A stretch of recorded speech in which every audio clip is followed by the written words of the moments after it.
Now, Heineken's first half adjusted operating profit beat analyst estimates. The world's second largest brewer also said 2017 capex should be slightly below 2 billion euros. Could make investors happy at the open this morning. With us now from Amsterdam is Laurence Debroux, the company's CFO. Thank you so much for joining us.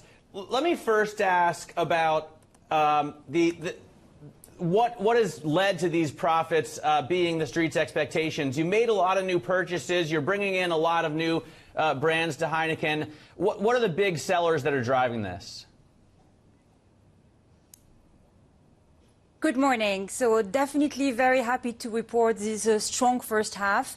And if you look around the world, all four regions contributed to volume, organic revenue and operating profit increase. So a very good achievement, quite balanced between volume actually and revenue per hectoliter, so price mix. So it's also a good performance in that respect. A little more skewed towards the second half. You know, the first half in terms of first quarter, in terms of volume had been a little lower. Now, if you look around the world, basically Europe performing well, with growth coming from a number of countries. I will single out Italy, France, Spain, many others, so quite a balanced performance. A number of our key markets in emerging markets still performing very well.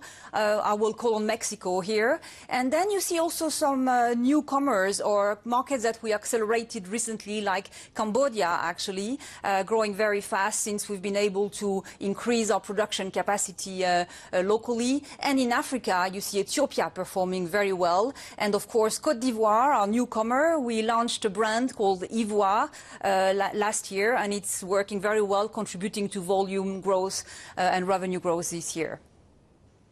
How important I noticed that the Tiger brand has been driving growth in Vietnam. You've got real pricing power there. You've recently purchased Lagunitas, which is a very well-known craft brand in the U.S. How important are these newcomers, you mentioned Ivoire, these craft beers to the growth at Heineken, as opposed to, the main brand? Yes, thanks for mentioning Tiger. Tiger is one of our beautiful brands. It's an Asian brand. It's really an international brand for us. It's already very big in Vietnam, of course, and continuing to grow a strong single digit, basically driving the whole category, which is kind of upper mainstream or affordable premium in Vietnam. Now, if you look at a craft brand like Lagunitas, we actually entered this partnership in 2015, and we've been learning about U.S. craft, and in particular IPA. Since then with Lagunitas, it's been a very successful partnership. We've decided to accelerate it by moving to 100%, also to remove some of the complexities of a JV and be able to really go after international growth for Lagunitas. The craft market in the US, while it has been slowing a bit, is actually quite vibrant for IPA. And if you look at Lagunitas, it is one of the brands that has retained very strong growth. So that, but we will only consolidate it really in the second half. We only have 2 months of consolidation of Lagunitas in the first half, so that I would say that is not significant, but it's a very good move, and we're very happy about it, and it should contribute to the growth. And more than I would say quantity, it's about quality. It's about learning more and more about this craft US market, bringing it to other countries in the world, and that goes with the trend of wanting more choice, more flavors, and bringing back the interest into beer in general. Laurence, good morning. It's Guy Johnson. How close did you come to raising full-year guidance? We're very happy about this first half performance. If I look operationally, what you see is advertising and marketing is skewed differently than in 2016. It was stronger in the first half in 2016, partly due to Euro 2016. So we expect a bit more of that in the second half, a bit more of advertising and marketing costs in the second half. And then when we guide all inclusive in terms of foreign exchange impact. So transactional, translational, and as you know, we're still in a big volatility moment in terms of emerging currencies. So what we've said at the beginning of the year is that our guidance included an expectation that the headwinds from currency would be as negative as in 2016, and that we're still maintaining. You see, in the first half, it was probably a bit better than expected. There was no devaluation in Nigeria, for instance, but that could still happen. And again, we still see volatility on a number of emerging currencies. So this is why we're confident to confirm it, but we are confirming it, maintaining the guidance. More broadly in the consumer space right now, it does seem that activism is becoming more and more of a feature. Nelson Peltz at P&G, Dan Loeb over at Nestle. You got M&A activity surrounding Unilever.